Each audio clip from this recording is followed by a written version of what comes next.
Hello friends, welcome back to the money video guys and my YouTube channel guys. Today friends, we are going to talk about guys how can we stop guys this setting in our Infinix phone device. Friends, you want to stop guys your talkback setting. As you can see guys, by mistake guys you have on your talkback mode setting in your Infinix phone device, and guys now guys you don't know how to stop, and guys you have problem. How can we stop guys this setting? Friends, you can see guys we are not operating our phone. How can we stop it? Today friends, I will show you guys. So first of all guys, what will you have to do guys? Guys, you will have to click on guys your friends, you will have to use guys your two fingers. So guys, scroll with your two fingers and guys click on phone setting, one tap, and guys two tap continue guys. After on phone setting guys, again guys use your two finger guys. One finger will not work guys, you cannot scroll your screen. Two fingers we will scroll it.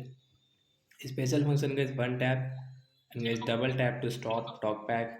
Again guys, accessibility, one tap and double tap to stop. One tap and double tap. Tap here, double tap, stop talkback.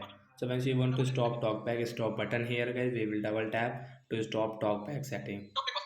So once the talkbacks mode will stop guys, and guys now you can use your phone without this talkback problem. So like that guys, we can stop guys talkback in our Infinix phone device. So that's it guys, thanks for watching the video, bye guys.